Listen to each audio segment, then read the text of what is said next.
મોરબીમાં શિશુઓના નિષ્ણાંત ડોક્ટર દ્વારા એચએમપીવી વાયરસ વિશે માહિતી આપવામાં આવી.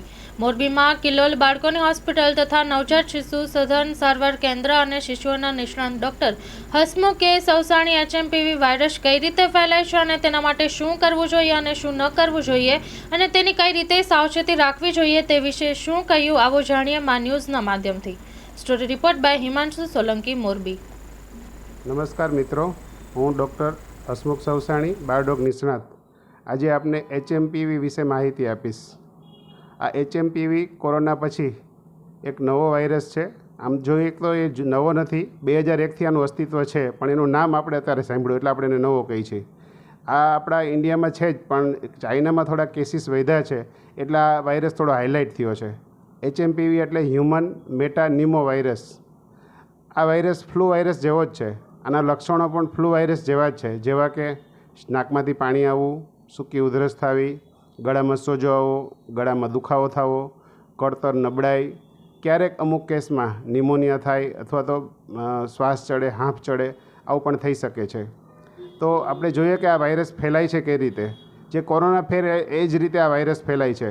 આ વાયરસ એકબીજાને અડકવાથી, હસ્તધૂનન કરવાથી અથવા તો છીંક કે શ્વાસ દ્વારા પણ આ વાયરસ ફેલાતો હોય છે. તો આ વાયરસ ગંભીર કોના માટે છે? જે નોર્મલ માણસો જેની ઇમ્યુનિટી સારી છે એને બહુ ચિંતા જેવું નથી. એ 5-7 દિવસમાં એ શરદી ઉધરસ થઈ અને દવા લ્યો એટલે મટી જાય. બહુ ગભરાવાની જરૂર નથી. પણ તકેદારી કોને રાખવાની છે?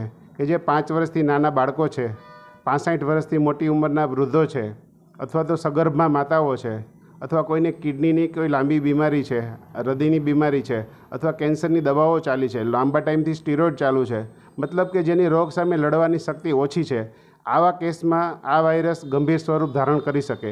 તો એવા કેસમાં ઘણીવાર નિમોનિયા થાય, શ્વાસ ચડે, હાંફ ચડે, તો આવા પેશન્ટ આઈસીયુમાં પણ રાખવા પડે. પણ નોર્મલ કેસમાં બહુ પ્રોબ્લેમ થતો નથી, એટલે એટલું ગભરાવાની જરૂર નથી.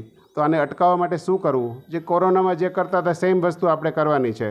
કે કોરોનામાં આપણે સેનિટાઈઝરનો ઉપયોગ કરતા હતા, સોશિયલ ડિસ્ટન્સિંગ રાખતા હતા, અને હાથ વારંવાર સાફ કરવા, એકબીજાનું, બાળકો સ્કૂલમાં જતા હોય તો એકબીજાનું એઠું ખાઈ નહીં, માસ્ક પહેરે અને સેનિટાઈઝરનો ઉપયોગ કરે. અને તમે છીંક કે ઉધરસ આવે તો ધ્યાન રાખો, આડો રૂમાલ રાખો કે માસ્ક પહેરીને રાખો, તો આ વાયરસ એટલો ફેલાય નહીં. તો એના માટે બીજું, બહુ ટોળાઓ જે ભીડભાડવાળી જગ્યાએ જવું નહીં. બીજી શું ધ્યાન રાખવાનું કે ફ્લૂની વેક્સિન આવે છે બાળકોની, એ ફ્લૂની વેક્સિન મૂકાવે. આ એચએમપીવી વાયરસ અને ફ્લૂ વાયરસના લક્ષણો સરખા છે, એટલે બધા કેસમાં આપણે એનું નિદાન કરાવી શકાય એવું નથી હોતું. આનું નિદાન કરવું તો થઈ શકે કે જે આપણે થ્રોટ સોપ જે કોરોનામાં લેતા એ જ રીતે આરટીપીસીઆરથી નિદાન થઈ શકે, પણ નોર્મલ કેસમાં આના નિદાનની જરૂર નથી. તો આપણે ફ્લૂ જેવા લક્ષણો લાગતા હોય એવા પેશન્ટને થોડા દૂર રાખીએ, આઇસોલેટ કરી નાખીએ, અને ઘરમાં કોઈને આવે ફ્લૂના લક્ષણ હોય તો તરત એની ડૉક્ટર પાસે બતાવીને એની સારવાર લઈ લઈએ. અને જાતે દવા લઈને એમનો અખતરા ન કરી, કંઈ પણ પ્રોબ્લેમ લાગે તો બાળકોને ડૉક્ટરને બતાવો. એમ જ અટકાવવા માટે ફ્લૂની વેક્સિન ખાસ મુકાવો. આભાર. કચ્છની પ્રજાનું માનીતું અને કચ્છની પ્રજાના સાથ સહકાર અને પ્રેમથી સાકાર થયેલું એલબી મોલ એટલે કે લુગડા બજાર ફેમિલી શોરૂમ. અમારું address Bhuj branch, Anam ring road, Bhuj, Kutch.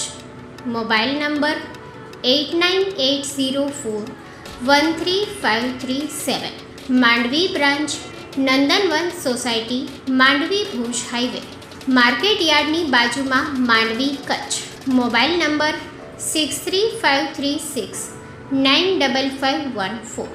નોંધ: રવિવારે આખો દિવસ શોરૂમ ખુલ્લો રહેશે.